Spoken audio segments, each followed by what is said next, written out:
you want me to turn you so you're looking outwards? Yes, please. Yes, please.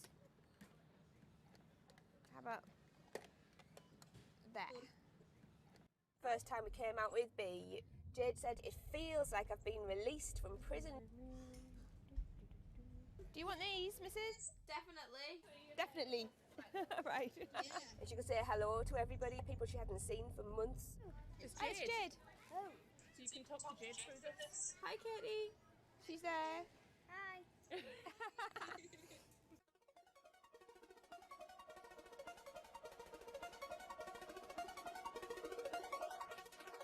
Every time anyone's seen her, they want to know why she's there. And it's kind of the opposite of when you're in a wheelchair and people see you and they kind of go, oh, should I look? I don't know what the right protocol is. When there's a tiny robot with its bright little eyes going around just looking happy everywhere, it really opens you up for conversation. You've got some friends here, look. Hiya. When I saw her for the first time, I remember thinking, this is going to change things. This is one of those points where if this was a book, this would be the cliffhanger.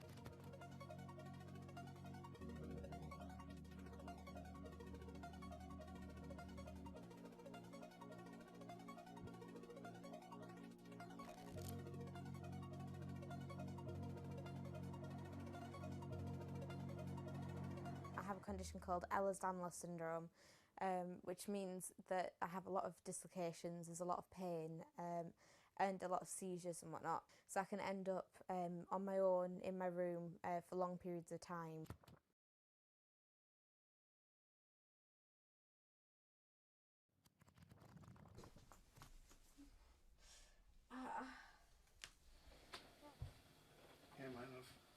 A lot of the time with a condition like my own, of course there's the pain, and the pain is bad, and the dislocations are bad, and the seizures and being in paralysis and never knowing whether you're going to be able to wake up properly tomorrow, that's bad. But what's worse still is being able to count the number of people you see a day on one hand. Are you ready? Sure am, I'm just hoping the connection's going to stay. Yeah, me too. Alright, here we go. When you're used to just the same little metre by metre and a half window every day, and you've been there for months, being able to just see the sky from somewhere else, or the tops of trees, or a sign, is incredible. Or being able to have that kind of chat in the car that most people would probably take for granted. I'm going to go past Grandma and Grandad so you can give them a wave. Now, if Jade is particularly seizure-y, she can still take part. And that's brilliant, really, because before she would just be left in a bed or in a house with just her carers. It's quite a small world, that. Right, so there's one of her. Here, this costume I'm busy making at the moment. When I'm not on bed rest and I'm not just wearing pyjamas all the time, I enjoy being able to dress as different characters and go to Comic Cons and that kind of thing, because it just lets me show a different side of myself, and it's a bit of fun. If you can't go out that often, you've got to enjoy it when you do. Was that? Good. It's one of those weird things where I want to not have to use B because I want to be well enough to be able to go to those places myself. Like, it really makes a big difference to me to be able to go into school. But the thing is, with my condition fluctuating all of the time, I can't go into school reliably.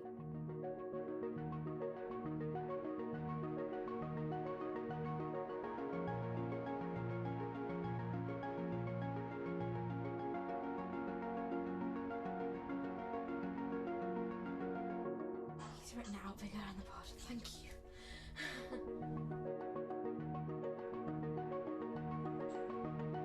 Today's the first day that I've been in school via B, and so far it's interesting. Still a few little things that we need to work out, but for the most part I think it's going fairly well. And it's brilliant because I can really tell the difference between today and yesterday.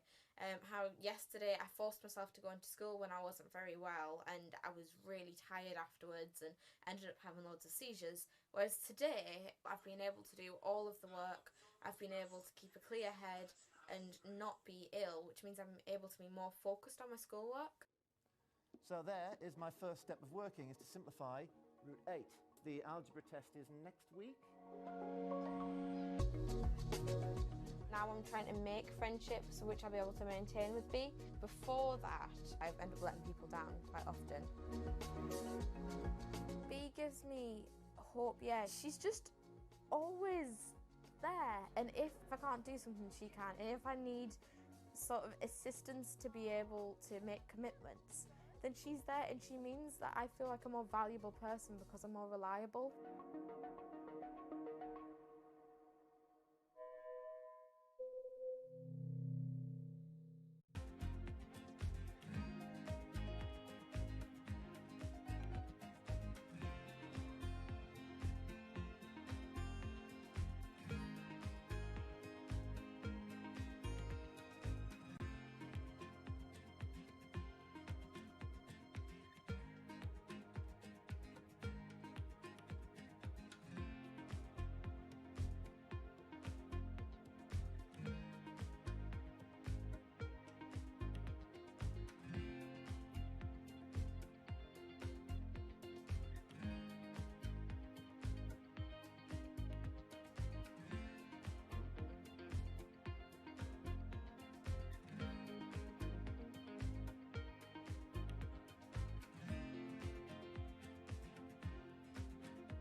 When it debuted, the 4G wireless we have today allowed people for the first time to hit the road and explore unknown places with only a smartphone for directions. When 5G arrives, it could enable driverless cars to take us there as well.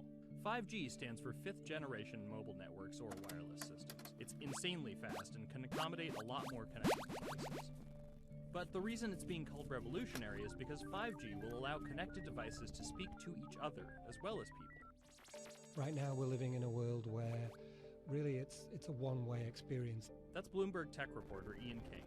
The network talks to your phone, you look at your phone and access data, then you send something back to the network. What we're being told about 5G is that really for the first time we're going to see machines communicating with each other over mobile networks in a meaningful way.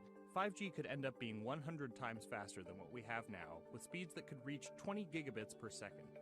In plain English, that means downloading a full-length HD movie in seconds. 5G will also increase total bandwidth, which we will need in order to accommodate the growing Internet of Things. We're talking about the class of devices like internet-connected refrigerators, thermostats, dog collars, but 5G will enable many, many more. Things like your utility network factories where machines are just sat there not connected at all. Suddenly they're all going to be connected. Suddenly we're going to be able to have real-time monitoring. Other things like cars, like utility poles, like your light, the light poles. But perhaps the biggest advance will be a huge reduction in communication lag time, known as latency. A network of driverless cars will need the speed of 5G to ping each other multiple times per second to avoid collisions. Near instantaneous data transfers could allow doctors to perform surgery remotely with a robotic scalpel. So how will all this work? First, you need to improve network density. And that's just a fancy word for saying you put more towers out there. What we're being told is that's not actually the case with 5G.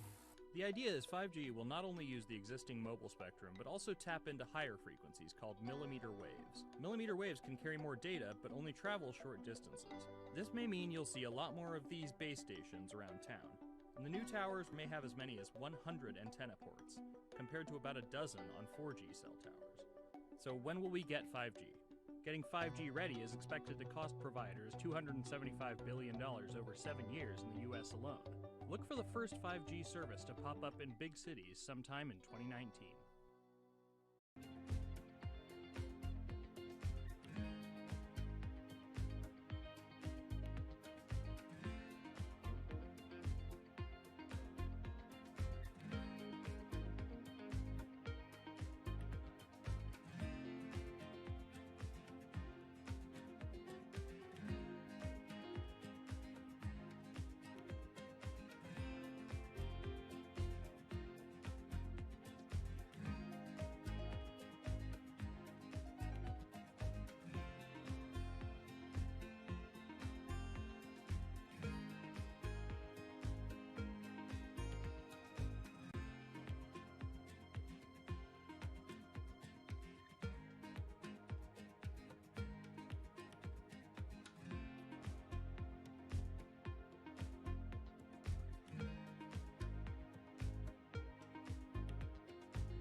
The cubicle represents a tyranny.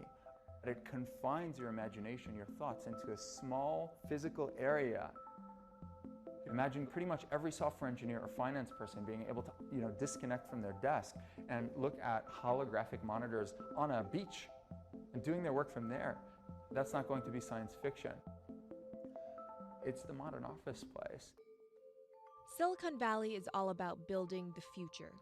A startup called Meta thinks it's getting there first, thanks to a big bet that it's made on augmented reality. How are you? Good, thank you. Welcome to Meta. Thank you.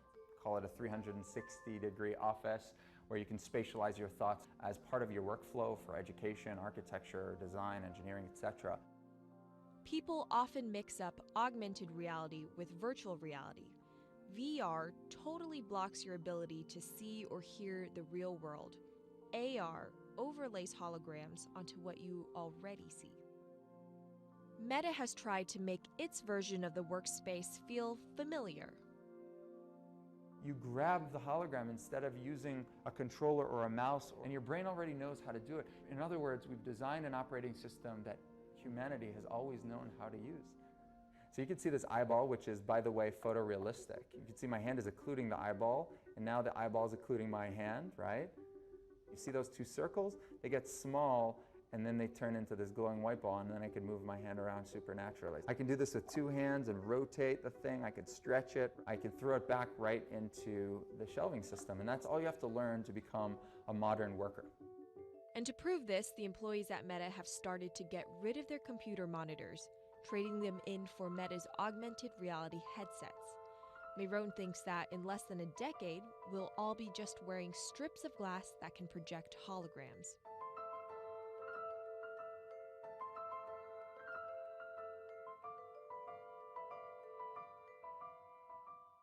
In the early 80s, everybody had computers on their desktop, but no one was using them because they had a lot of work to do.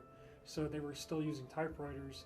And at some point, the CEO took all the typewriters away and everybody was forced to use their computers. So it's very exciting to see a new generation of technology, a new paradigm.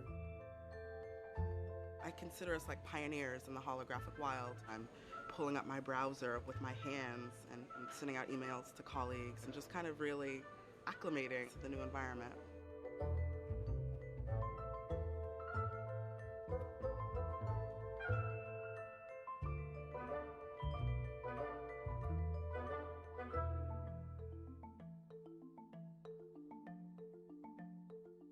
Now you're putting on my computer, essentially.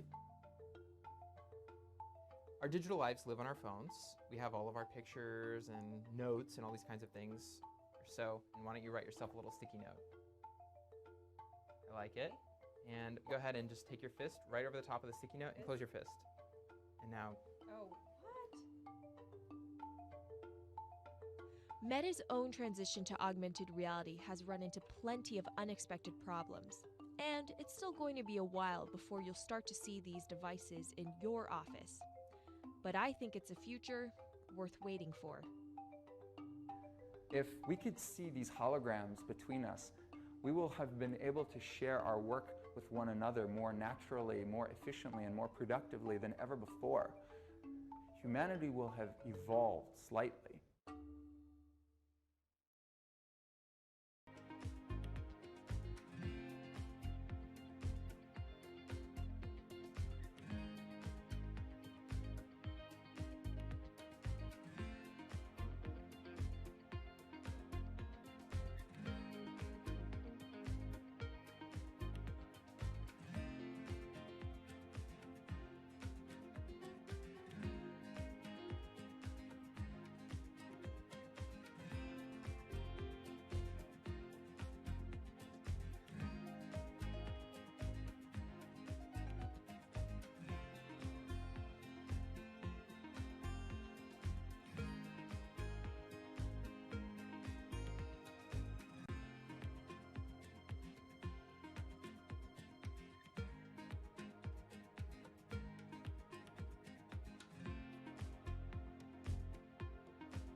This is Hatsune Miku, Japan's sensational virtual pop star.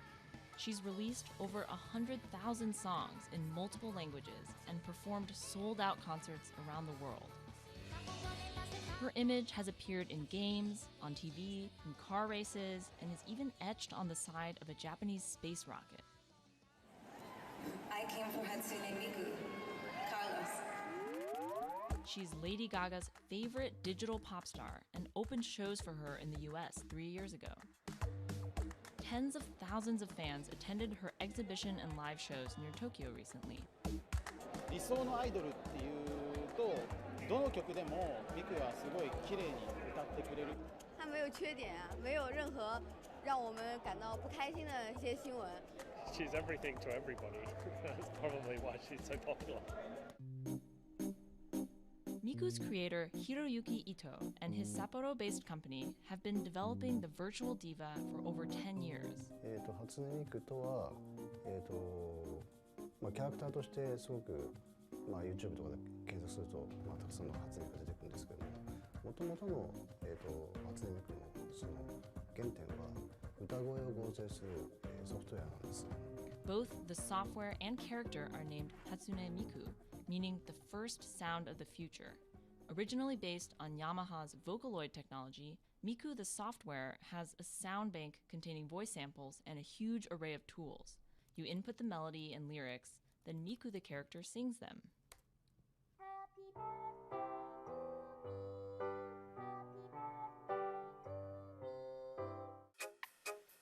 To date, Krypton has sold 120,000 software licenses at $200 each to fans around the world who use it to create numerous songs and share them online.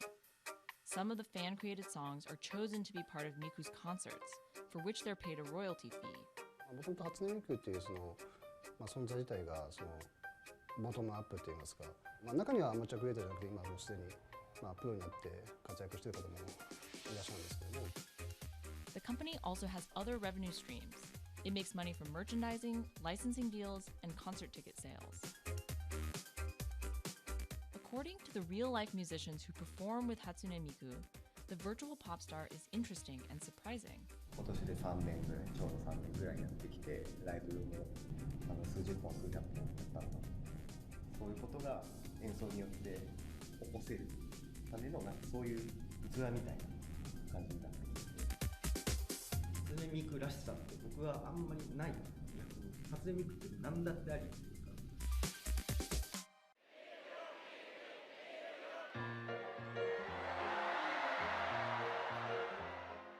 For Ito, Miku has the potential to change the way we think about music. そういう新しいテクノロジーによって新しい音楽のあり方っていうものを模索していきたいと思っていました。 And for her fans, it goes even further. 初音ミクって魂がないので、だからみんな魂を作り上げるために存在しています。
Now, there are a lot of fitness gadgets out there.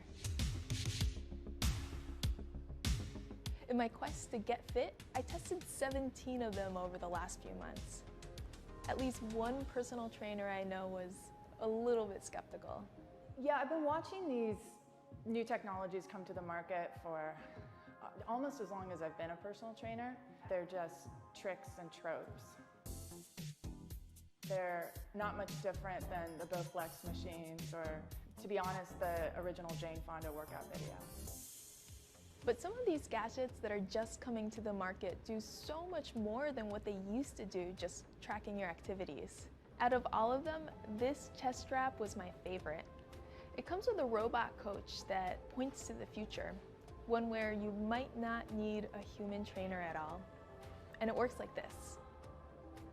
You wear the chest strap so that it can read your heart rate, and that connects to Move's free app that talks to you. Welcome to Move Heart Rate Hit Outdoor Running. Let's get moving and warm up in Zone 2. Move's computerized coach tells you what to do at that exact moment, whether you're running outside or you're doing body weight exercises indoors. Swing your arms faster to get your legs moving quicker. Let's crush this round. And by reading your heart rate, she knows exactly how hard you're working. She keeps you honest. Way to go, you are in the target zone. Keep pushing, you're almost at the end of the round. Don't give up. I've been running for 7 years now, and my biggest problem is that I never push myself hard enough. I end up going on the same slow, comfortable 30-minute jog, but the Move HR Burn blasted me out of that rut. By the end of these half-hour exercises, I was drenched in sweat in a way that I never am when I work out alone. Training with a real person is great, whether that's your group instructor or your coach or your personal trainer, but humans, they're expensive. For the rest of us, this $60 gadget is all you need.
what does it take to change the world? A big army? A cure to a pandemic? A revolution? All of these take either a lot of people, thousands of hours, or massive amounts of space. But for Julian Assange, all he needs is one room, an internet connection, and the world will listen. Assange is located here, and more specifically, right here. And from that location, he's posted government secrets, classified documents, and leaked emails from some of the world's most powerful people. And in doing so, has been labeled a hero, a villain, a nihilist, and everything in between. This is how an Australian programmer sequestered in the Ecuadorian embassy in London became one of the most influential and notorious people in the world. Born in 1971 in Townsville, Australia, Assange has always been on the move. Living in over 30 homes by the time he was in his mid-teens, Assange, along with his mother and half-brother, finally settled down in Melbourne. His introduction to hacking started at 16 when he was given a Commodore 64, which he attached to a modem. He attended the University of Melbourne, where he studied programming, physics, and mathematics. He never graduated, but that doesn't mean he didn't get an education. By 1991, Assange hacked into the Pentagon, U.S. Navy, and other branches of the U.S. government. In 1996, he was caught by the Australian Federal Police and charged with over 30 counts of hacking and computer-related crimes. He didn't get any jail time, but he was fined $2,100. I think the first taste of what would come later was the hacking that he did as a young programmer, and that really sort of foreshadowed a healthy skepticism of the use and abuse of technology by governments. That's Vernon Silver. I'm a reporter for Bloomberg's investigations team. Assange's youth as a hacker laid the foundation for him to start WikiLeaks in 2006. But what is WikiLeaks? It's a website that posts unfiltered, usually classified documents. What separates it from every other media outlet is that they have no editorial hierarchy. With a publication like the New York Times, information comes in, they take that information, package it, then disseminate it for the public to see. WikiLeaks, however, cuts out the middleman. WikiLeaks gathers information, most of it given to them anonymously. So what they're doing is really very simple. They get the information in one end from who gives it to them and out the other with sometimes minimal interference. Julian Assange is the leader of that, the mastermind, the creator, and really, because he thinks of it as a journalistic enterprise, the editor-in-chief. But every story starts with a source, and Assange has some unconventional sources. Julian Assange does not hack as far as we know. He is the recipient of people who are either insiders who give him secret documents or hacked emails from a foreign power. That's Eli Lake. I am a columnist for Bloomberg. And there was no source bigger for Assange than Chelsea Manning, who used to be known as U.S. soldier Bradley Manning. In 2010, Manning provided Assange and WikiLeaks with hundreds of thousands of leaked government documents. WikiLeaks quietly began releasing the documents in February of 2010, then made big headlines in April by posting what is now known as the Collateral murder video. Come on, fire! It was a vivid, graphic video. It changed the debate on the Iraq War, and importantly, it put WikiLeaks on the map when they put it online, and they couldn't be ignored at that point. And those leaks were just the beginning. They went on to post more than 90,000 leaked documents known as the Afghan war logs, 390,000 documents known as the Iraq war logs, and 250,000 private messages between diplomats called cables in what is now known as Cablegate. These leaks were met with very real ethical questions. The problem with publishing those cables was that a number of confidential sources for U.S. diplomats who faced real danger when their names were exposed. Then Secretary of State Hillary Clinton drove the point home that every country, including the United States, must be able to have candid conversations about the people and nations with whom they deal.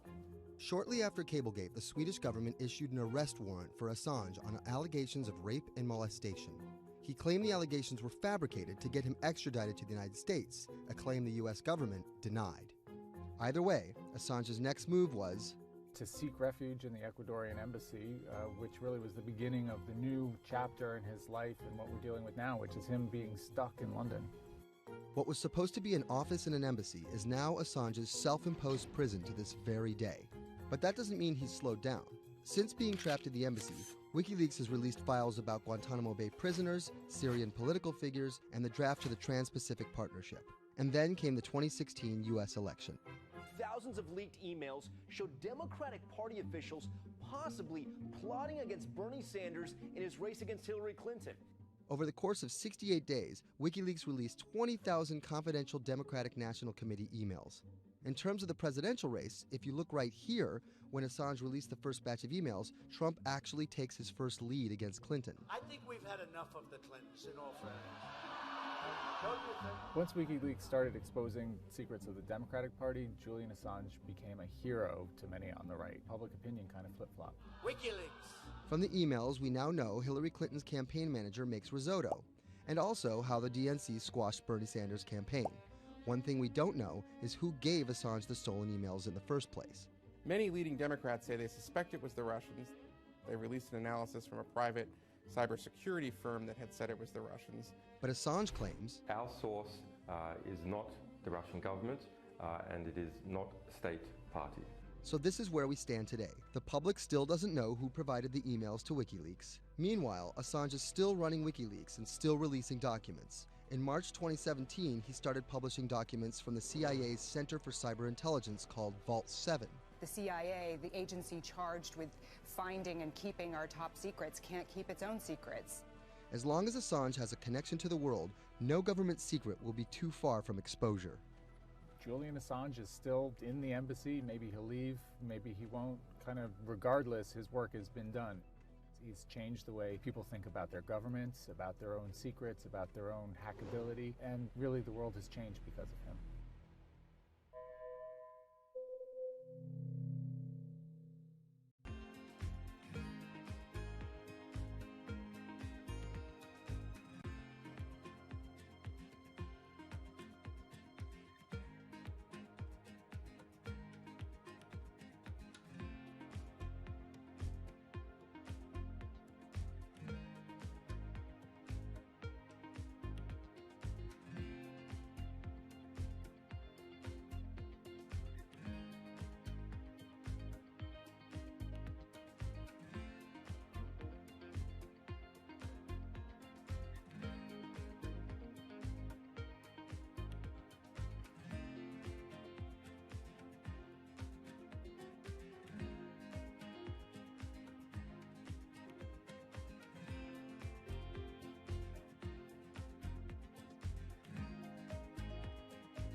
I'm about to expose everything you won't admit.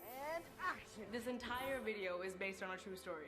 When I do like motivational speeches or even tell myself like, love yourself and you should love yourself. This is Lily Singh, but to fans all over the world, she's the YouTube star Superwoman. What if everyone's a girl, superwoman? I know we can change the world for the better, one positive day at a time. My parents now know what I do. They didn't know what I did for a long time in the beginning of my career. I was just making videos in my room. They had no idea. Mom, Dad, have you seen my keys? I can't find them anywhere. Because you're always on phone. Until someone called them, like a family member from another part of Canada, was like, Canada, is your daughter making videos? And my mom was like, I don't know, Lily, are you making videos? Just making videos grew into an entire career. Today, Lily's YouTube channel has some 12 million subscribers, over 2 billion views, and guest stars like Michelle Obama, Dwayne "The Rock" Johnson, and Seth Rogen. I think a lot of young girls are raised to believe that you're going to go to school and then graduate and then get married and then get a job and then have kids. And Lily was on that path, all the way through a psychology degree at York University in Toronto. But when she started thinking about a career, I started to immensely panic and think something was wrong with me because I tried to figure out my life and it wasn't working in that straight line. It was 2010 and YouTube was only 5 years old. I thought nothing of YouTube. I was probably the last person in my circle of friends to discover YouTube. And I remember when I did, I thought, this is so strange. There's people making videos in their rooms and other people are watching them. So she figured, why not give it a shot? I one day posted a video because I was sad and I wanted to be creative and happy. She didn't know how to edit video or write scripts, so she winged it. It was so bad and so cringe, and my expectation was literally nothing. I was like, I'm gonna put this video up, a couple of my friends are gonna watch it, probably make fun of me, and that's gonna be the end of this. The second and third video came from, wait, 70 people watched my first one, can I get 80 to watch the next one? She kept creating, she kept posting, and the viewers kept coming. Lily had found an audience. A lot of the comments were, oh my God, there's a brown girl on YouTube. More specifically, Indian. Lily's parents immigrated to Canada from India, and Lily was born and raised in Scarborough, near Toronto. My home life was awesome. My parents, even though I portrayed them to be quite strict in my videos. Oi, Lily, where the rest of your skirt, huh? I teach you like this, to walk around like this, showing everything to everyone? They actually aren't like that at all. They're pretty modern and pretty cool. Your dress is short, don't know what for. And we're pretty lenient with me. I mean, I got away with a lot of things. I was a brat. I was a brat. She had a different idea of what she wanted out of life than other kids. In a grade school graduation slideshow, her classmates said they wanted to be lawyers and doctors. And then I came up and I was like, rapper. Making out with your friends, man, but then you say that you hate hoes. I could just feel my parents being like, why? Because that's just not something women really did in the Singh family. I know there was a ton of people that weren't happy about my birth being a female, so I think, and that's some real-ish, but it's a real thing. The best thing I could have done to prove to so many people that didn't want my mom to have a daughter was to become Superwoman. What up, everyone? It's a girl, Superwoman. It was the name of Lily's favorite hip-hop song by Lil Mo featuring Fabulous. I love the song so much because it was one of the only songs at the time that was an empowering female song, where Lil Mo's going on about like, I will save guys with my superpowers, and I will save girls with my superpowers, and I am the Superwoman. I thought, this name that I've had for so long that empowered me when I was younger, I'm gonna make this my screen name. Maybe this should be a new series. Superwoman didn't just burst onto the scene overnight with a viral video. It was a steady climb fueled by hard work. The moment that I thought this is going somewhere and this could be a career was the first time I performed internationally. It was in India. And it was the first time where I was truly across the world and people knew my videos. Singh has transformed herself from a bratty kid to an internet personality to a media mogul. She starred in a feature film, A Trip to Unicorn Island, in 2016. And her book, How to Be a Boss, hit the New York Times bestseller list in 2017 while she was on a 30-city international tour. Lily started out with the goal of getting millions of subscribers and financial security. Hurry the hell up! But after surpassing those goals, success has new meaning. I really come to terms with the fact that my definition of success is what's the best legacy I can leave behind. And it's not the number of views and the number of subscribers. It is the number of people that can say, this girl changed my life or changed something in my life positively.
CTE is often found in the brains of deceased athletes, military veterans, and others with a history of repetitive brain trauma. Hundreds have donated their brains to the VA Boston University Concussion Legacy Foundation Brain Bank. This is a former NFL player who died in his early 70s, and this is a veteran who also died in his early 70s. Dr. Ann McKee dissects these brains. The hippocampus and the mammillary bodies are very important for memory. I can see that they're slightly affected. McKee recently dissected the brain of former New England Patriots player Aaron Hernandez, who was convicted of murder and later committed suicide. You'll see right away that the brain is showing signs of shrinkage. You can see the crevices in the brain that you can't see in the normal. McKee says Hernandez's severe case of CTE impacted his decision-making, depression, and ability to control rage and aggression. Right now, she thinks we're underestimating how many people have CTE. We were able to distinguish between CTE and controls and CTE and Alzheimer's disease. The next question is, can we do this in the blood, and can we do this in living people? And we aren't there yet with those answers. But the need for a diagnosis in the living is motivating companies such as Quanterix in Lexington, Massachusetts, to work faster on technology that could diagnose concussions and CTE in as few as 30 minutes. Kevin Rosovsky is the CEO. It's like a high-powered microscope, and so by doing that, we can see little biomarkers that you couldn't see before in the blood. Quanterix received a grant from the NFL and just went public. Since then, its stock is up more than 40%. The company sells a machine called Simoa for $175,000 to other biotechs, hospitals, and researchers. And for the first time in history, we're able to see brain health in blood, and that's a major breakthrough, and that's leading to less invasive testing, and we've already been able to see evidence of concussions, and there's the beginning evidence of being able to see the accumulated effect of concussions. Quanterix is also trying to detect Alzheimer's disease, multiple sclerosis, and ALS.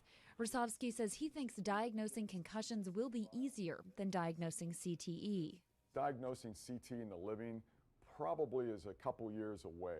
We're real excited to see the progress, but reducing some of that work into actual tests in a laboratory takes time. There's regulatory approvals, there's a lot of red tape that you have to go through.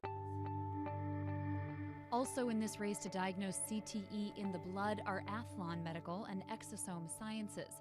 And New York's Mount Sinai Hospital is scanning for the disease in the living. But it's just one step in a series of questions for those with serious head trauma.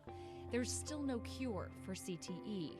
Even if we had a great idea for a treatment, there's no way to test whether it's effective or not. So that's the enormous advance that we'll get if we can develop a biomarker for this disease. In Boston, Ann Mostu, Bloomberg News.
Wine is a $300 billion global industry where one person's opinion can make fortunes or break them.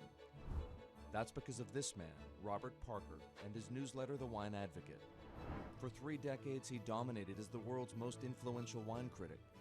Now Parker's protege is building an empire of his own.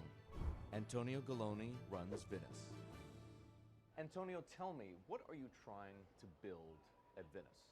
Well, at Venice, we started with the idea in 2013 of building a world-class platform. We have a database of about 250,000 professionally written reviews. On Delectable, we have 7 million user reviews. Through Delectable, we also have a partnership with Whole Foods and several other partnerships that we can't announce just yet. And when you put that all together, what we have is something that no other company in our space can even come close to. Do you think of yourself as the next Parker? Not at all. Why? Because Steve Jobs said you can't live your life trying to be somebody else. So he's one of my biggest influences, and I've never wanted to be a replica of somebody else because a replica is never as good as the original. Bob is a genius, fantastic, one of a kind. We're going to be something completely different, and I have no desire to be some version of somebody else. Different in what way? Every decision that I've made at this company is completely anathemic to what Bob did with his company. I want our writers to be partners. All of my senior people are locked into the company. They all have equity or they have a path to equity based on business results. That's something that we never had at Parker. Our benefits are world-class, and everything that we've done at Venice is completely different from that model. When Steve Tanzer, who is the most experienced active wine critic in America, wants to work with us, that says something. When Alessandro Masnaghetti, who's the best cartographer of vineyards, wants to work with us, that says something. When Neil Martin, who's a superstar wine critic with enormous experience in Bordeaux and Burgundy and the former lead critic at The Advocate, wants to come and be part of our team, that says something. You make it sound like The Wine Advocate was a disaster as a company and a miserable experience as an employee. No, it was great because I got to work with Bob Parker when he was at his prime. And Bob was like a second father to me, and we talked on the phone all the time, and he gave me great advice. Can anyone's palate dominate the wine criticism business the way Parker's did? And should anyone's palate dominate it the way his did? I just think the world is very different today. It's just a totally different world. It's probably not healthy to have a single person dominating the world. It's not even wine criticism, it's the wine industry. Yeah, that's probably not the healthiest thing in the world. But I think that there's just such an opportunity right now with social media and technology to reach such a massive number of people that I think it's possible that 1 or 2 people will actually have more influence than Bob Parker did. Because they will, again, this goes back to your first question, not trying to be a version of somebody else. You see this in sports all the time. It's like, oh, well, nobody will ever beat this record. And then somebody comes along. It's like tennis, Pete Sampras. Nobody's ever going to win as many Grand Slams. Now you have 2 guys who are ahead of that and 1 knocking on the door. And so I think a lot like that. You're a former investment banker.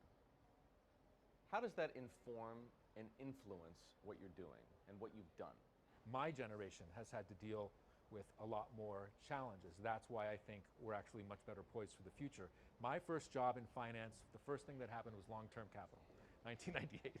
Then the tech bubble melted down. Then there was a mutual fund trading scandal. That was all like within about 5 or 6 years. And these are the things that I had to deal with as a young executive. My peers who were 20 years older didn't know how to manage in crisis. They'd only seen Black Monday. They'd just been in a big bull market. It's very different. So I'm very lucky. People of my generation or a little bit younger have actually had to deal with a lot more crises. I think that's actually good for learning how to cope with challenges in business. From the outside, it kind of looks like you're trying to demolish the house that Parker built, right? You left the Wine Advocate. Yeah.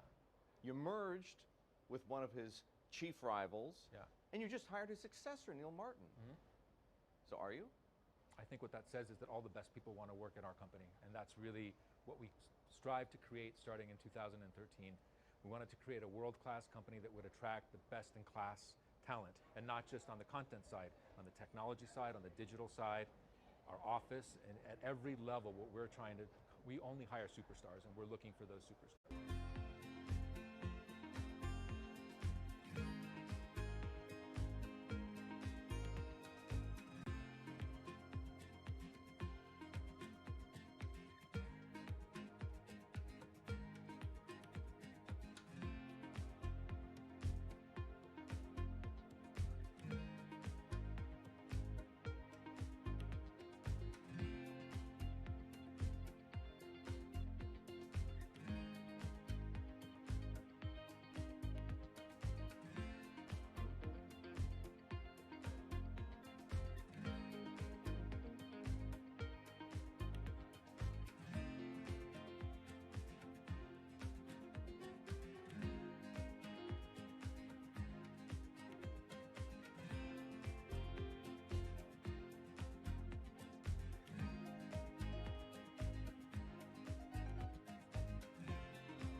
In the world of professional wrestling, there's something called a swerve. Hulk Hogan has betrayed WCW. Some examples. These tag team partners are called babyfaces, or the good guys. Then one of them swerves when he super kicks his tag team partner in the head, quickly assuming the role of the bad guy, or what the wrestling world calls the heel. Are you kidding? What a despicable act that was! Or a match is almost lost when, what's that? The superstar wrestler appears out of nowhere sprinting down the aisle to save the match. That's the Warriors music! That's the Ultimate Warrior! That's a swerve. So it should go as no surprise that World Wrestling Entertainment, known as the WWE, the most popular brand of sports entertainment in the world, is prepared for any swerves that come their way. So here's the story of how the WWE learned to see the swerve coming.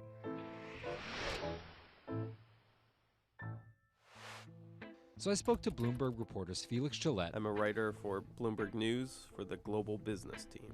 And Kim Basine. And I'm the U.S. luxury reporter at Bloomberg. To find out exactly how the WWE is positioning itself for an all-out global invasion, which starts with a massive change to their lucrative pay-per-view model. WWE basically pioneered the pay-per-view model on cable.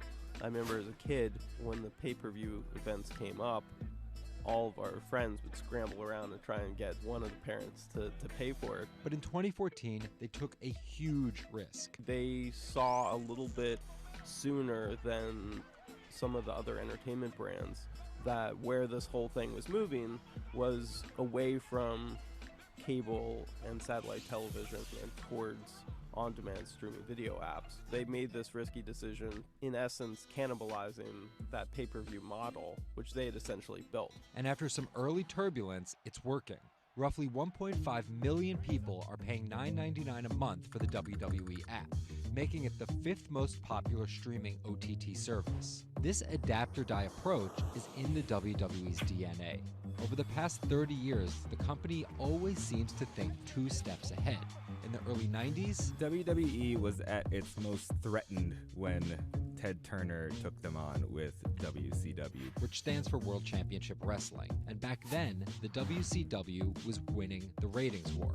So in order to compete with them, WWE had changed its product from a family-friendly kind of cartoonish style to this really raw. That's why they called their show Raw. It was this raw style of wrestling.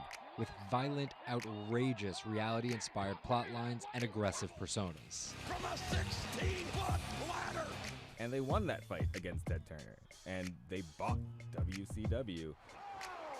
The early 2000s ushered in an era of testosterone-driven programming aimed at the red-blooded American male. Bra and panties matches, and people smash each other over their head with like barbed wire bats and things like that. Until 2015, when WWE fans started a hashtag #GiveDivas a Chance. Since then, WWE has hired 40 more female wrestlers, and that growing cast of female characters was part of a much larger plan. They started to try to appeal to a broader set of people. Let's attract more female fans. And after we've attracted more female fans, let's attract more international fans. They're broadening their base, and they're doing that in large part to make it more advertising friendly. And not just friendly to advertisers. They're trying to build up their fan base in China. They're trying to build up their fan base in Europe. They, already have a pretty good fan base in India. India is a place where they already have an established wrestling culture. Because of the gigantic Indian wrestler, the Great Khali. But there's still a lot of work to do. While the WWE set a revenue record in 2017, only 30% of it is coming from an overseas audience. And there's one person whose responsibility is to grow that number. The buck eventually stops at Vince McMahon, no matter what's happening within WWE. Yeah, he's a very controlling guy, and it's a very, very, very tightly scripted company. And that goes all the way down the board to big stars' entrance music. And their outfits and things like that. So with a CEO like McMahon always planning 2 moves ahead and an aggressive push into multiple international markets, a big issue is money. It's hard to do all those things simultaneously without committing a huge amount of capital to it. And that's where the WWE becomes an attractive company for buyers. Potentially, one thing that could happen with WWE is they could benefit by being acquired by a bigger technology or telecom company, an Amazon or Facebook or a 21st Century Fox. So with a market cap of $2.8 billion, the advantage of owning 100% of their own content, and a rapid consolidation spreading throughout the entertainment industry, it looks like the WWE is well positioned even if there are swerves ahead.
Lara, thank you very much for coming here. Thanks for having me. I've always been relieved ever since you were appointed, because at least until your appointment, I seem to have the most unpronounceable name. But now we will keep it as Dara and John. This conference is called The Year Ahead, but in your case, you are close to 6 months into the job. And I wondered what you saw in terms of the year ahead at Uber as your biggest challenge. What's the thing that you think about most when it comes to 2018? We definitely have our share of challenges at Uber. And for me, where I want to get Uber to the year ahead is a year of normalcy. 2017 was, I think, will go down as one of the most difficult years for any company out there. And I have to give credit to the Uber team and the employees there. It is a group of true believers who believe in our mission, who believe in mobility as a service being available to consumers everywhere at a reasonable cost. And what my job in 2018 is to get rid of the distractions and get the company back to business, get the company back to normalcy. There's a lot that we've done in the past 6 months as far as bringing in new investors, driving a new culture and norms where doing the right thing, period, comes first, bringing a new management team, et cetera. There's a lot that we've gotten done, but This is a company that knows how to execute. This is a service. Mobility as a service is something that's universal, that's needed in the world, and I just want to get back to doing business. It's quite interesting. You said true believers. Yeah. Normally, true believers are the last possible people where you're able to change a culture. Can you explain a bit about that? Well, I think that they understand that mobility as a service, bringing the cost of transportation down, making transportation services available to anyone and everyone on a local basis, and partnering with cities to be a solution to traffic, to pollution, etc. That is a mission that they all believe in. And I think that they, having seen what happened in 2017, to some extent the crisis, the enormous crisis that the company's gone through, is a benefit because everybody at the company knows now that we need to change, that we need to break with the past as far as the way the company was run. We need to go from growth at any cost to responsible growth and growth in partnership with other players out there. That's clear, but now I've got to kind of get the company down to the normalcy of execution, of building great technology, and I think we're going to get there. It's still some tough sledding early on, but I absolutely think we're going to get there. When you talk about execution, is profits one of the things you want to get? I think you lost $4 billion last year. Well, profits, peanuts by the standards of... Profits would help. So at some point, we absolutely have to become profitable, and that's part of the plan. But do you have a kind of goal for that? Do you think you should be profitable by 2022 or by 2020? I think that we'll be profitable before 2022. This is the business itself. Do you want to come back a bit closer, 2020? Yeah, listen, it's not going to, I don't want to name a specific year, but this is a business that the core business, the ride-sharing business, can be profitable within 3 years. We will continue to make very aggressive investments in building out autonomy because we think that's a terrific opportunity for building out new technologies such as Uber Elevate, where near-term profitability is not a goal, but long-term growth is. So we will look to balance near-term profitability, but as a company, we will always be a company that makes big, bold bets and takes big risks. To what extent, though, do you think that drive to become profitable fights against a little bit of this culture change? If you want to make, you talked about making money, but not at all costs. Do those two things? Well, I don't think that profitability and culture are their issue.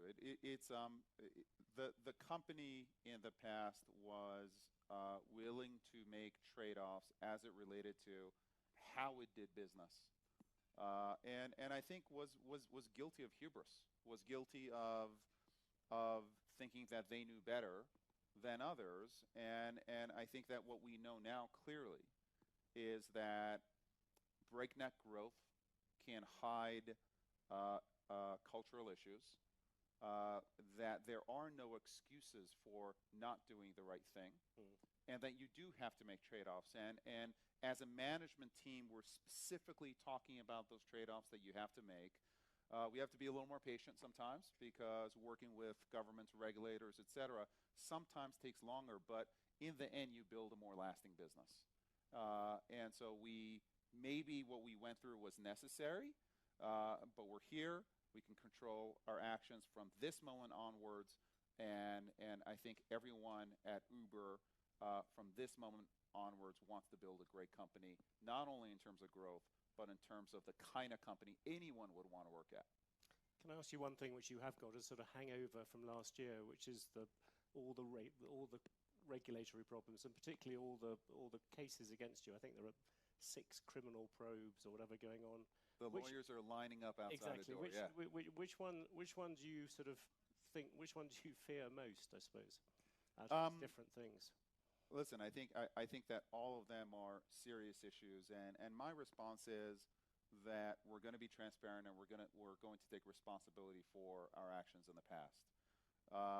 I do think that there are certain circumstances where there was smoke but no fire, and I think as a company we have to defend ourselves and work within kind of the appropriate frameworks. And my goal is just to get beyond this stuff. Some of these things like pricing policies, surely they go right to the heart of what Uber is, or am I wrong about that? Yeah, I think they do, but I think that there's a way of being smart but transparent at the same time, and that's where we've got to take the company. Take me through governments. When you talk to governments privately, do they talk any differently than they do publicly? Governments? Yes, governments.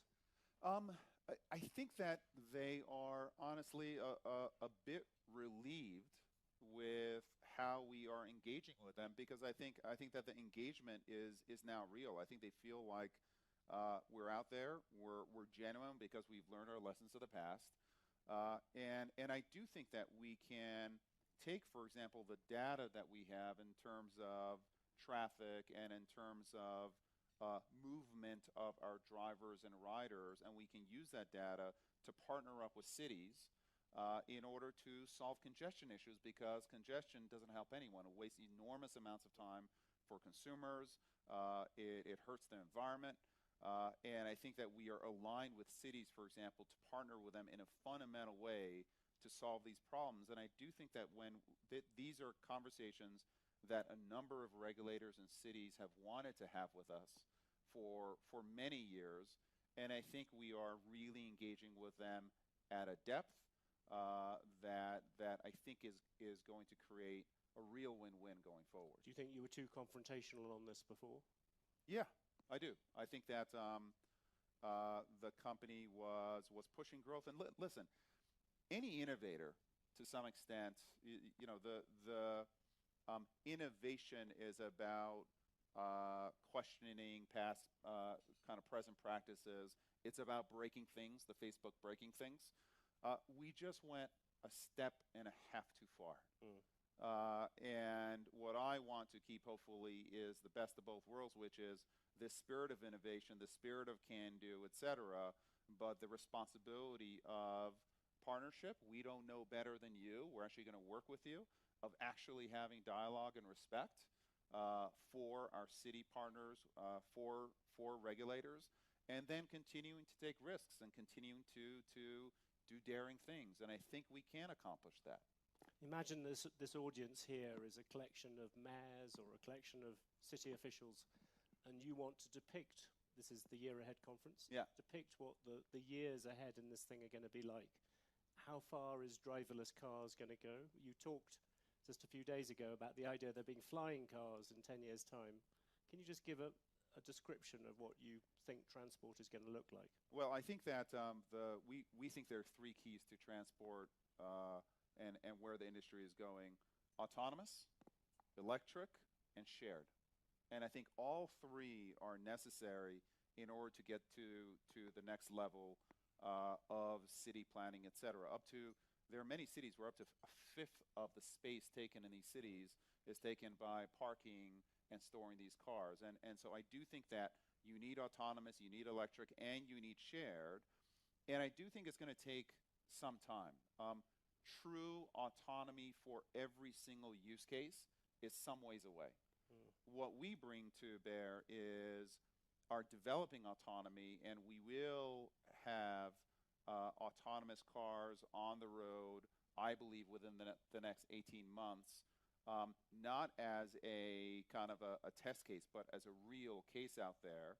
And over a period of time, we're going to bring autonomous transportation and feather it in with the non-autonomous transportation with drivers. What does feathering in mean? Feathering mean to a layman like me?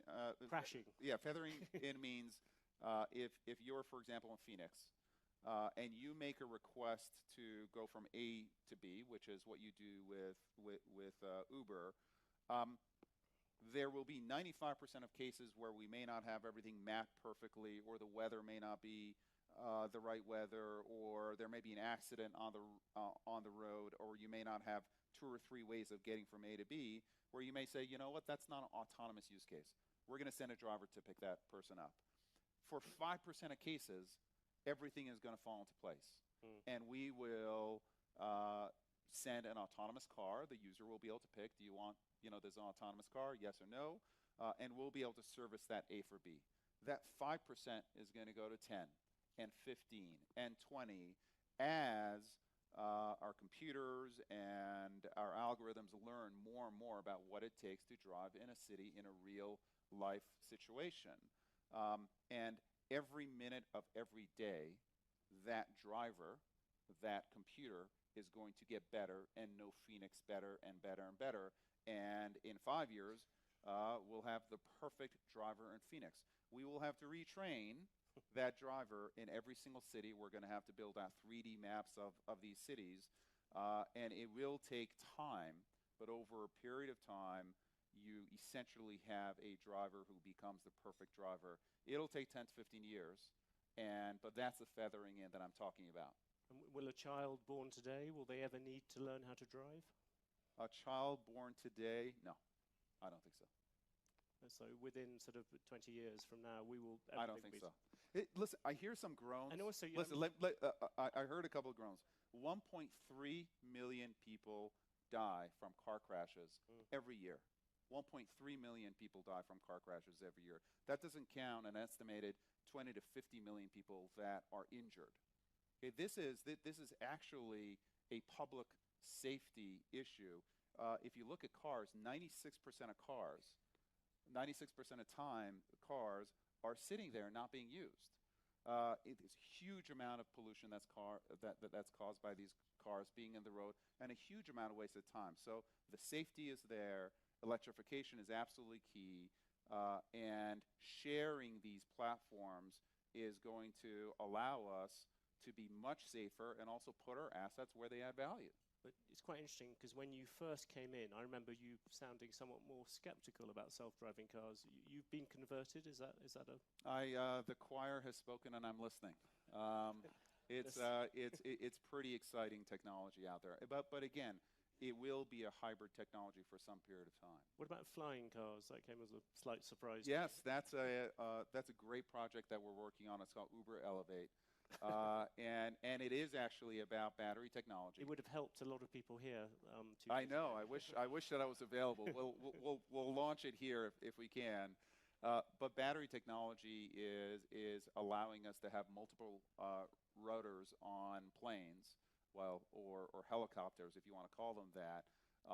These rotors that are much smaller will be much quieter than helicopters are. Much quieter, much safer. If you add sharing into the equation, you can actually get the economics of going from A to B. We think within 5 to 7 years to a place where normal people would think about taking these flying cars. That'll be the beginning, and then it's about scaling. And we're working with a number of partners right now. Do you think the regulation on flying cars, I've heard some proponents of it argue that it might be easier than it has been on driverless cars, because driverless cars you have to deal with existing roads, existing everything. Flying cars, essentially you're going into unconquered space. I think that mayors that are forward-thinking understand that traffic and pollution are a real issue, and I think flying cars can be a significant solution to traffic issues in cities. And these cars, to start with, they're going to be very specific. They'll be kind of highways in the air. There'll be very specific routes that these flying cars go on. They're not going to be able to take you to your backyard and land in your backyard. There'll be these skyports. So there'll be very specific routes that you go on. And I think if you build a regulatory framework that has that kind of structure around it, I think you get to a better solve.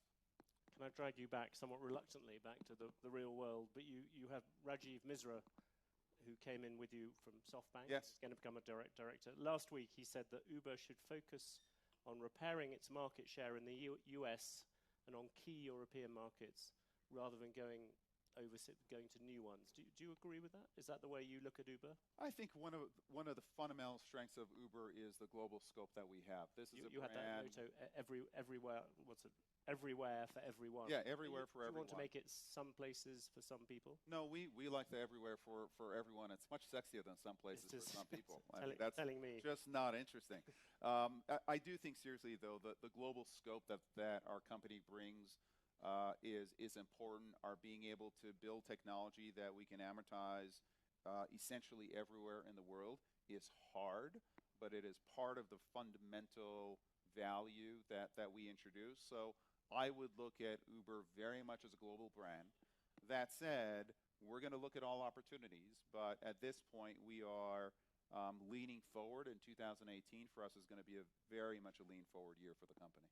But without, I'm not trying to create new boardroom tension at Uber, but that would appear that SoftBank is keener on a more limited idea, whilst you're keener on everywhere for everyone. Well, listen, SoftBank is a very important shareholder. They're our largest shareholder, and many of our shareholders have opinions over what's the right thing to do. Ultimately, the governance of the company is going to be at the board, and we'll have those discussions at the board, and we'll set our long-term strategy and then execute on it. One of the things which Uber played, perhaps not very fortunately, a role in was the whole sexual harassment questions and everything to do with that. I suppose one very obvious question, do you think that you have solved that part of the culture? But secondly, do you think that this time this is a real revolution and it's going to stick? I think that what was happening at Uber was serious, and I think that while what Uber went through was difficult, I think the Susan Fowler blog was probably one of the best things that happened for Uber, and it certainly started a movement that's an incredibly important movement at the company. I'd be reticent to say that it's solved. Yeah. But it's not an endemic issue within the culture of the company, and I think the company has learned, and I think the company took very harsh and appropriate steps to make sure that that kind of behavior is absolutely clear, that kind of behavior is not accepted in any way, shape, or form of the company, regardless of where you are, regardless of if you're a great performer or not. So I think we're at the right place for Uber as a company, but I think in general, we're not where we need to be in terms of women in senior positions, making sure that we're welcoming of women in technology, and we help women really build their careers within our company. There's a great kind of bottoms-up energy there, but we're not where we need to be, and we have a lot of work ahead of us. On the issue of you talked about the top performers. Is that looking back, and also I suppose looking forward for many of the people in this room, because there are a lot of people's businesses which have been affected by this. If you had to give lessons to other people who are now looking at this issue, perhaps more seriously than they have done before, is the really bad issue, and I suppose I'm thinking in some ways about the media industry in this, is that giving top performers more room for maneuver or whatever than people, or more discretion than people thought? Is that top performers need to be treated the same as everybody else? I think they absolutely need to be held accountable. One of the really valuable lessons that I got early in my life was actually through Jack Welch, and he said, it's very tempting to allow top performers to misbehave in any way, but for me, he was talking about being aligned with the CEO. Sometimes you allow top performers, the tendency is, well, let them get away with some kind of behavior that is not the right behavior because they're so good. And what Jack told me very early on is that it's the top performers who are problematic culturally that are the most dangerous, because they have followership within the company, because people look up to them. So he's like the dumb person who is bad culturally. He's not the problem, because everyone says, well, that's a dumb person, so who cares? It's the smart person who has followership.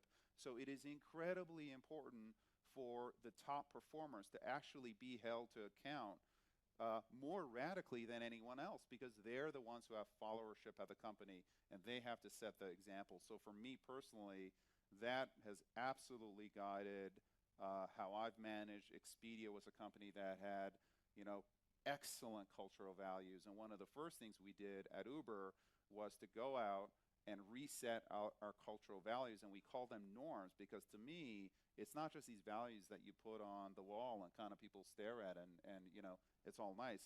It's about behavior. And we set out to change behavior at Uber, and I think that the company was thirsting for it, and we are starting on a path, and I believe it's going to be a positive path. An inevitable question, I hope you won't regard it as a cheap shot, but you talked about smart people who have followers throughout a company. I mean, Travis would seem to be the epitome of that sort of figure. Do you think of him as being in that category of people that Jack Welch was talking about? I think, listen, Travis was the CEO of the company, and he had incredible followership, and he was held to account, right? I mean, he's no longer the CEO of the company, and he's a board member. He's a big investor, and so he's absolutely going to play a part on the board. But we've also been very clear as a company that we do have to make a break with the past, with how we behaved as a company, and to some extent with the new CEO being a very different kind of a CEO. So in the end, you have to be held accountable, and I think that Travis was held accountable, and at this point, he's a board member and a constructive one at that. If you look around the world now, where do you see the next competitors to Uber? You've obviously got Lyft breathing down your neck. Yes. Where else do they come from? Well, I think that as you move into a world of autonomy, the position of the car manufacturers, the position of, for example, Google, who's developing Waymo and Waymo autonomous technology, you're going to get a lot of players interested in the space. And a lot of people think about Uber and ride sharing as a significant enterprise, and it is.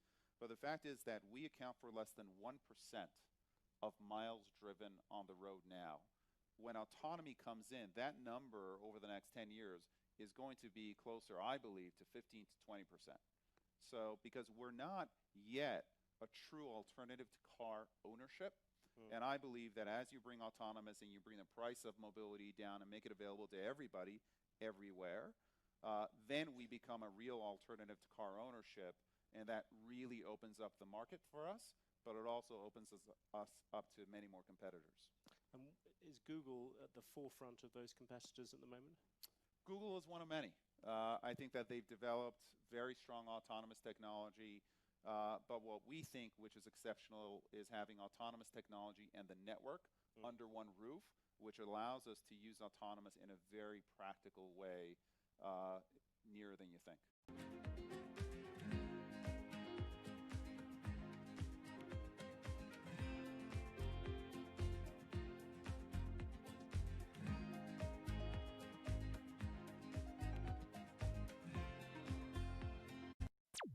This is Bloomberg Business Week.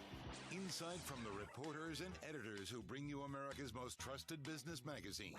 Plus, global business, finance, and tech news as it happens. Bloomberg Business Week with Carol Massar and Jason Kelly on Bloomberg Radio. Live from New York and New Jersey, streaming on YouTube, it is Wednesday, May 28th, 2020. Carol Massar along with Jason Kelly. And once again, we're going to be talking a bunch about the Fed today, Jason. We call this a just-in-time show, Carol Massar, and we bring you the latest and greatest as I didn't know you were happens. into inventory. What's that? I didn't know you were into inventory. Absolutely, into inventory. And, fast twitch. That's what we do here at Bloomberg. We're going to give you those Beige Book results, and it's always an interesting look, as you say, into what's actually happening. And Mike McKee, love catching up with him. Yeah, and he caught up with New York Fed President John Williams. So we're going to hear about that conversation on a Beige Book Day. So we'll break down those headlines. Let's get, though, to your headlines when it comes to the markets. Let's bring in Charlie Pellet. Hi, thank you very much. Here's what's going on. Happy Wednesday to you both. We've got Nasdaq lower, the Dow, the S&P, both higher right now. U.S. stocks trading mixed. Investors shying away from those high-flying tech names in favor of equities most beaten down by the coronavirus pandemic. Cruise lines, airlines are among them. Rising tensions, though, with China also adding to pressure on multinational companies. But here's where equity markets stand. The S&P at 3,009, up 17. That's a gain of 0.6%. Nasdaq down 12, a drop of 0.1%. The Dow up 297 points now, up by 1.1%. 10-year up 730 seconds. The yield right now 0.67%. We've got gold up 0.1%, $17.12 the ounce, and West Texas Intermediate crude now trading lower by just about 4%. I'm Charlie Pellet. That is a Bloomberg Business Flash. All right, Charlie, thank you so much. You are listening to Bloomberg Business Week. This portion is brought to you by Commonwealth Financial Network. For the sixth straight time, J.D. Power ranks Commonwealth number one in independent advisor satisfaction among financial investment firms. Visit commonwealth.com to learn more. Well, we promised you, Mike McKee, we're going to deliver Mike McKee. He's here with us, international economics and policy correspondent for Bloomberg. Joining us on the phone from New York City, as is Dave Wilson, stocks editor for Bloomberg. He is joining us from New Jersey. So, Dave, I got to ask you, what does this trade look like before we hear from Mr. McKee? And I just want to squeeze in a headline because the Fed does say economic activity declined in all districts. So that's not a big surprise. So, Dave, with that, let's talk about the markets. Well, I mean, Charlie was talking about how some of the beaten down stocks are really sort of leading the way. One group that's notable in that score is retail. I mean, you look at Nordstrom and Kohl's, you're talking about two of the three biggest gains in the S&P 500, and the third one belongs to the Gap. I mean, when was the last time you saw that kind of a move from the group? And finance really jumps out. It's the best performer among the 11 main industry groups in the S&P 500. Citigroup leading the way among the largest banks. It's up almost 7%. You're seeing some pretty solid gains among regional lenders as well. Regions Financial, to name one, up about 7.5% at the moment. So, it's interesting to see this kind of a shift into these areas of the market and away from, the technology companies which have kind of led the way now for years and where there's been real concern that they might be a bit too dominant here. You look at the stocks. I mean, Amazon.com, for example, down 0.9% at the moment. So, a different kind of feel this week to what we've been seeing more over time, and certainly today a reflection of that. All right, so let's talk to Michael McKee because he caught up with the New York Fed President John Williams. Let's first get to a little snippet of that interview. He talked about the yield curve. Well, I think we have a lot of options in terms of our toolkit. Whether we've used obviously forward guidance of different types in the past. We've clearly used asset purchases to affect financial conditions in the past, and the yield curve control, which has now been used in a few other countries, is I think a tool that could potentially complement forward guidance and/or other policy actions. So this is something that obviously we're thinking very hard about. All right, and that was Fed President John Williams, New York Fed President John Williams, speaking earlier with Michael McKee. We're speaking now with Michael McKee. All right, so we heard a little bit of sound there. Mike, sort of synthesize for us what you heard from President Williams, what you're seeing in the Beige Book. Like, what's the picture that we get of the economy? What do we need to know? Well, I think the picture of the economy is pretty much what we all know, that it was in terrible shape in the last month. The Beige Book reflects conditions that were, and that's why they're saying activity declined everywhere, particularly in the leisure and hospitality sector, it says. We knew that, and the numbers we're getting day to day reflect that. What Williams said that was interesting is that we may be close to the bottom.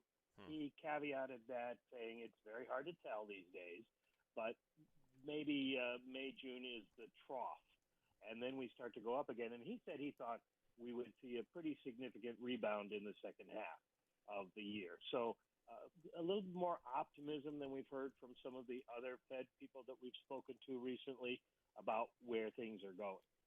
So, Mike, when you look at statistics that are out there, the economic statistics, we know they're bad. But, I mean, when you hear what John Williams had to say, does it make sense to you in terms of maybe we are at a bottom and maybe we, start to think about recovery, certainly in the second half? Well, you kind of hope that's the case. We're seeing more and more places open up. It's very slow. When you look at the high-frequency numbers, there's not a lot of economic activity yet. But anything is better than nothing, and nothing is what we had. The question is really one of psychology, and John made this point that we can't forecast this because we don't know, since we've never had this before, how people are going to react. Are you going to go out and shop? We know the 20-somethings will go stand on a corner or sit in a swimming pool, but will anybody else really go out and spend the kind of money that they were spending? If they do, then you get something of a rebound. You have to be careful that if you fall by if you have $10 and you lose 50% of it, you got $5, and if you gain back 50%, you only got $7.50. So you can have a recovery, but you're not going to be where you were. But it could start to come back. Yeah, it's such an interesting point too, and it does not make these these guys' jobs any easier. Michael McKee, thank you so much. Really appreciate those insights. And check out Mike's entire interview. It was wide-ranging with Fed President John Williams. Dave Wilson, before we let you scoot, give us a preview of what we're going to hear later in the show on your chart and stock of the day segments. Well, when it comes to the chart, the question is whether the fear that investors were feeling a couple of months ago has sort of shifted too far in the other direction.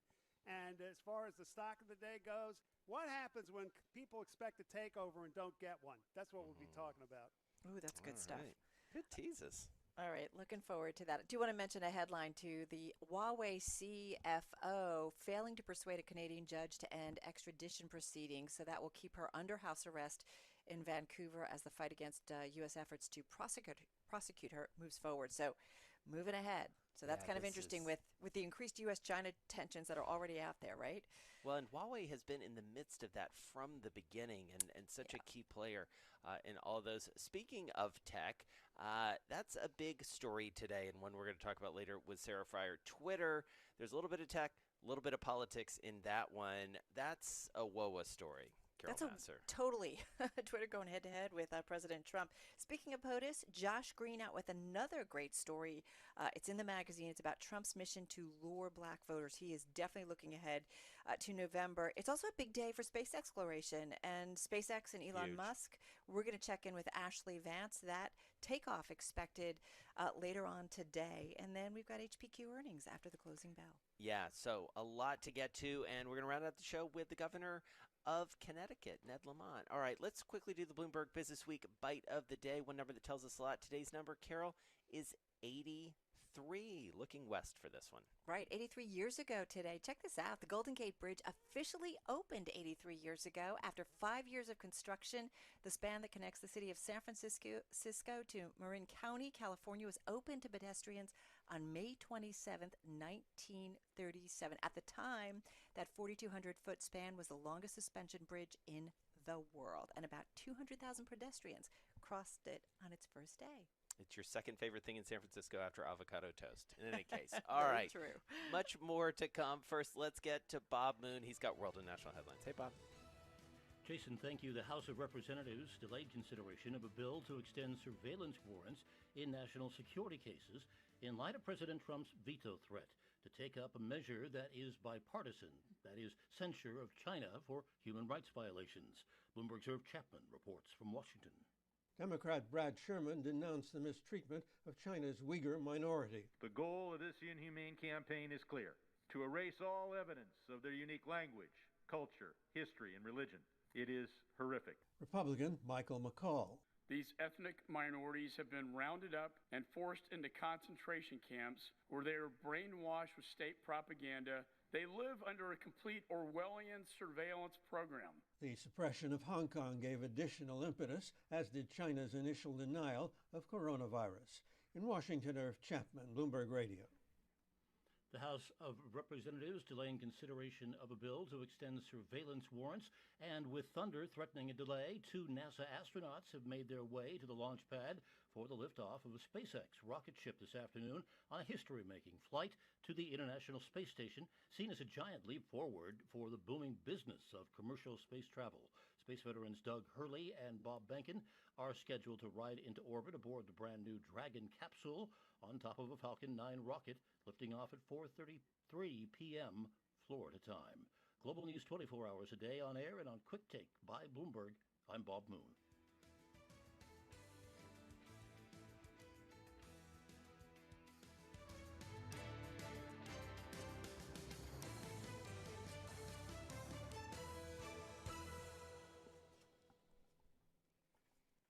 All right, Bob, thank you so much. You're listening to Bloomberg Business Week. Well, remember when one of the things we worried most about were wages, Carol? Yeah. Those were the days, when we were like, wow, this bull market's going to go on forever. It's but great we don't for the see worker. wages going up. Oh, we'll see. Oh, let's fret about that a little bit. Well, we're in a very different economic environment, as we just heard via Michael McKee. And what's interesting and a little bit disturbing is even as jobs are getting retained by people or as they're getting back to work, salaries and wages, they're even lower. And that's not great. And I was going to ask you a question. So given a choice, lose your job or take a salary cut. Salary cut. Yeah, totally. And what's interesting is I am curious about how far it goes up in terms of the salary chain, and because I do know, senior executives often have contracts, and so things are often protected. It's also often connected with share prices and so on and so forth. So I do wonder about this. I know Viacom, there was a story, I think they have some more workers that they're letting go today. So, we're all watching this so closely. But this story by Matt Bosler and Reed Pickard on the Bloomberg talks about companies cutting salaries as they fight for survival. And we won't know, right, for months to come until we really see the final impact. But the Container Store, Lyft, they have cited what they say are, quote, temporary salary reductions. And Fed officials also have found plenty of supporting evidence. And I'm assuming some of that might be in that beige book as well that was just released moments ago.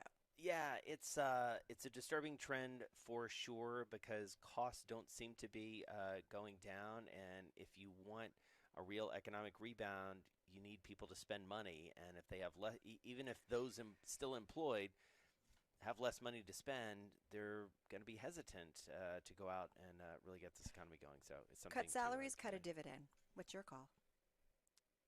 I think you cut the dividend. Right. I mean, I think you have to take care of workers, and it's a story we've been talking about a lot.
markets, headlines, and breaking news 24 hours a day at Bloomberg.com, the Bloomberg Business app, and on Quick Take by Bloomberg. This is a Bloomberg Business Flash. From Bloomberg World Headquarters, I'm Charlie Pellet. Stocks now higher across the board. Nasdaq best level of the day, up 14 points right now. That is a gain of just about 0.1%. Nasdaq now at 93.53. S&P at 3,015, up 23 points, up 0.8%. The Dow advancing 320 points, now up by 1.3%. Stocks higher. Chip makers erasing losses after Micron Technology forecast earnings ahead of estimates, adding to optimism the pandemic's damage to the economy has peaked. Right now we have got the 10-year yield 0.67% of 830 seconds. Gold up 0.2%, 17.13 the ounce, and a 4% drop now for West Texas Intermediate crude, down $1.37 a barrel at 32.98. So again, recapping here, equities higher, Nasdaq turning around, S&P up 23, up 0.8%. I'm Charlie Pellet, and that is a Bloomberg Business Flash. All right, Charlie, thank you so much. You're listening to Bloomberg Business Week on this Wednesday. Now, Anthony Fauci, the U.S. government's top infectious disease expert, he did say there's a good chance a vaccine might be deployable by November or December. So that is among our headlines when it comes to COVID-19 on this Wednesday. Washington State, as you know, has been at the center of the virus in the U.S. from day one, specifically at the Providence Regional Medical Center in Everett. That hospital, it is part of one of the largest healthcare systems in the U.S.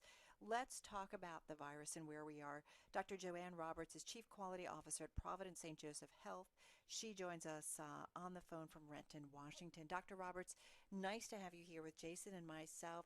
There are a few headlines out there today. Certainly in some places like Brazil, we see cases soaring.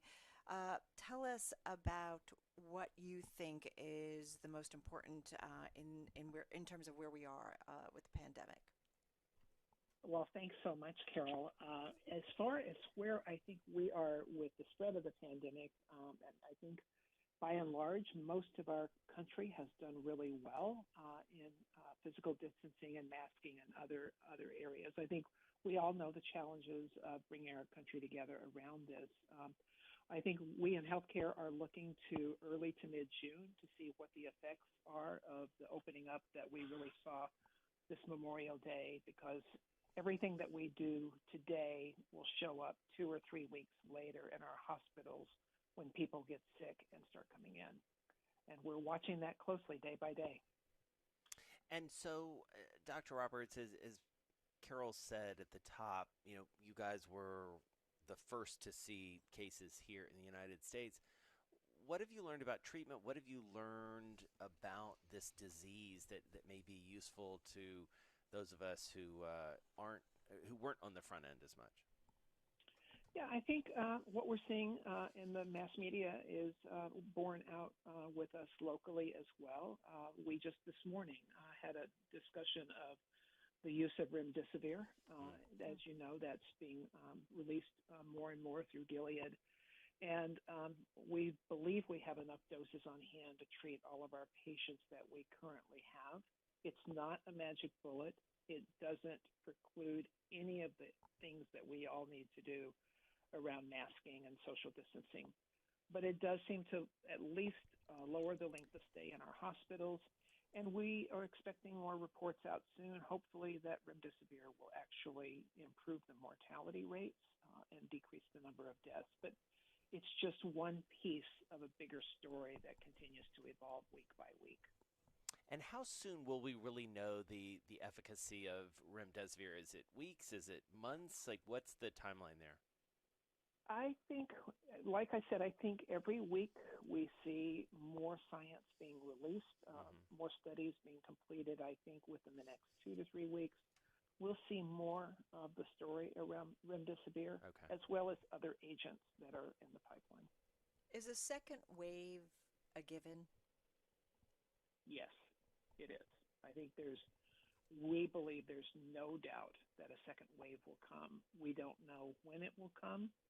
We don't know how big it will be, but we are certainly putting together plans inside of Providence to try to detect the second wave early and to prepare for it.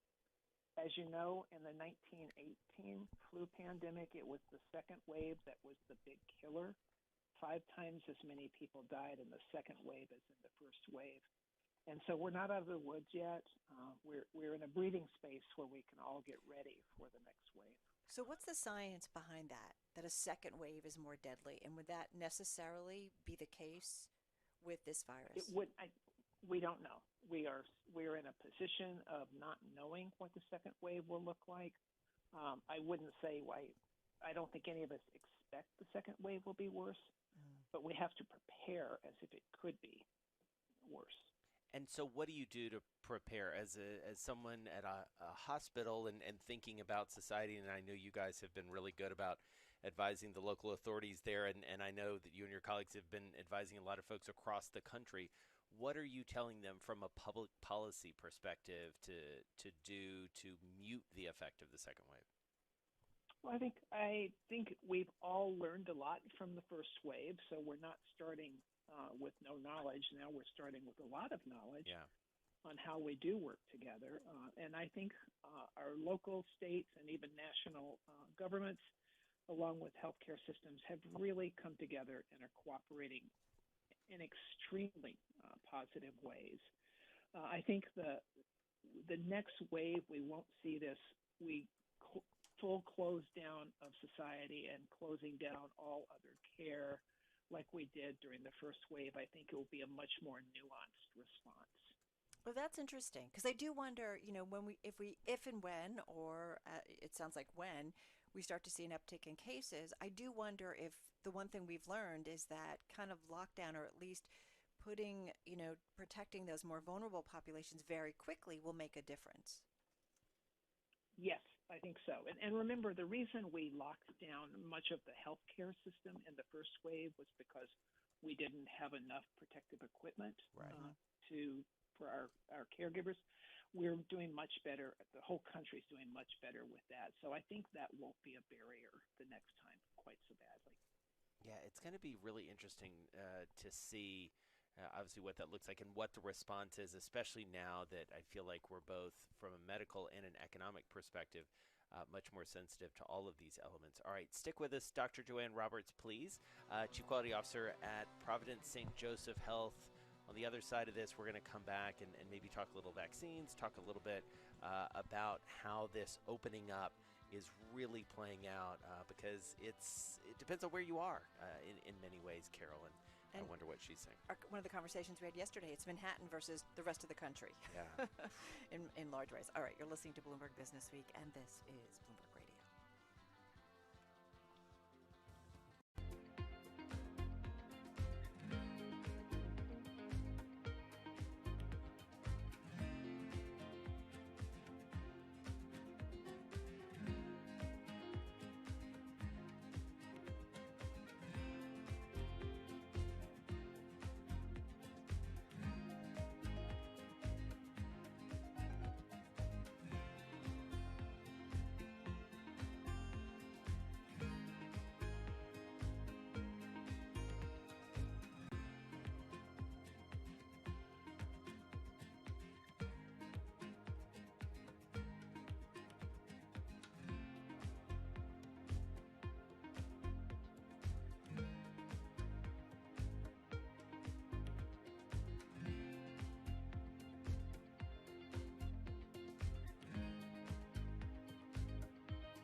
Broadcasting live to New York, Bloomberg 1130. To Washington, D.C., Bloomberg 99.1. To Boston, Bloomberg 1061. To San Francisco, Bloomberg 960. To the country, Sirius XM Channel 119. And around the globe, the Bloomberg Business app and BloombergRadio.com.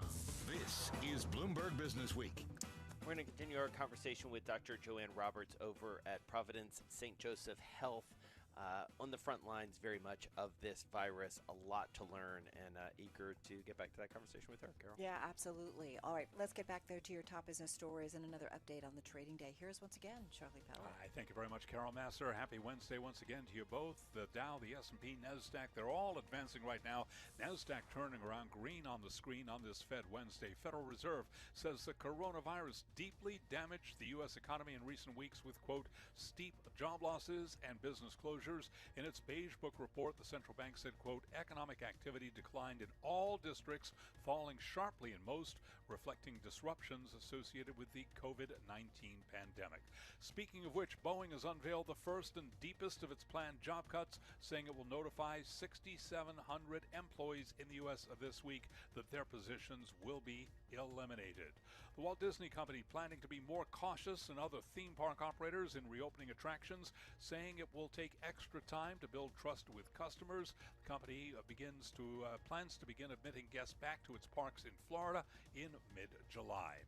Well, some of the other stories that we are following today, Anthony Fauci, the government's top infectious disease expert, says, quote, there is a good chance a vaccine may be deployable by November or December. Meanwhile, the focus remains on testing.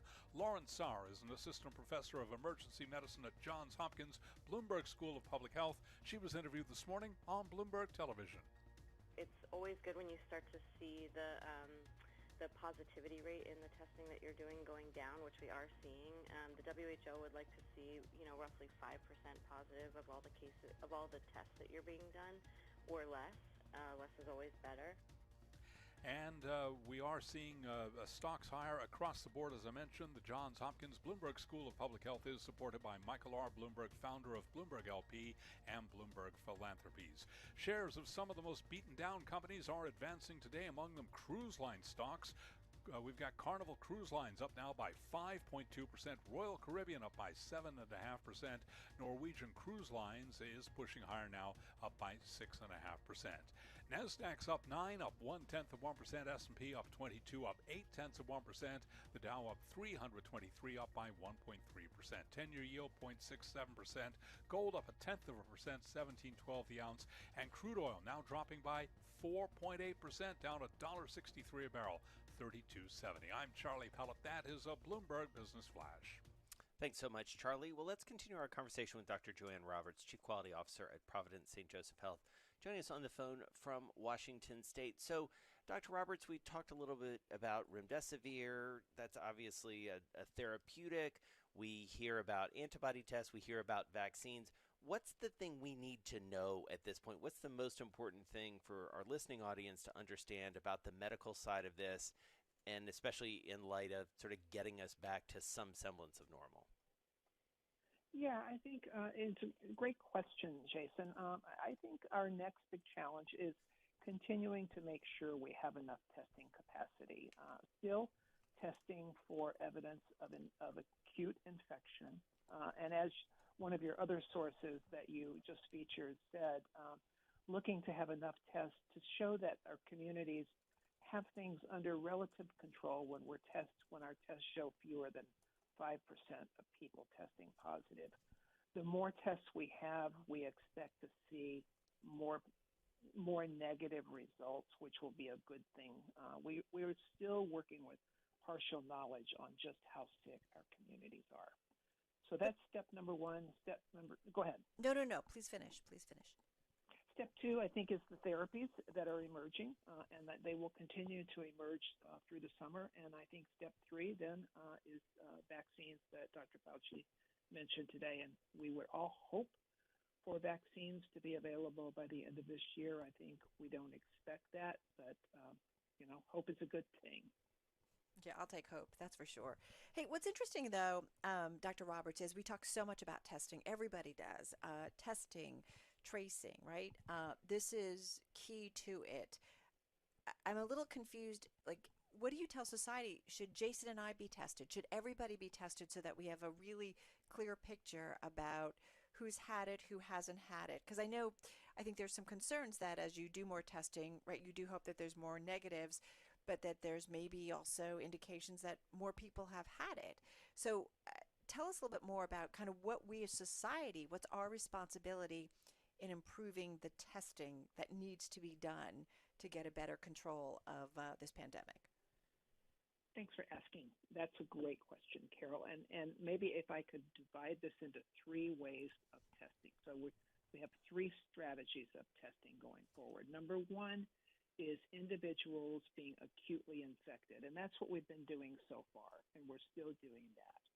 So I have a fever, I go down to the testing center and I get tested. So if I have symptoms, I get tested. That's where we are today. As tests become more common, we'll take a more public health view. And so public health departments will start testing people without symptoms, but who might be at some risk, either by where they live, some exposure, to try to get a better idea of what the community infection rate is. So second stage is looking at the community. And then the third stage is that antibody stage, and that's looking at people who have had exposure and have mounted some sort of an immune reaction to COVID. And I think we're still a ways away from the second and third, although I think the second stage is where we're going to be moving in the next month or two. And is that just a case of having enough tests, or is it just Yes, not it is. the right time yet? It is having enough tests. It is, as tests become more available, we can take a more public health viewpoint. The problem with the antibody test, as we've all heard, is that we have a lot of different tests out there checking for a lot of different kinds of antibodies, and we haven't figured out which are the antibodies that are correlated with immunity, which is really what we all want to know, right?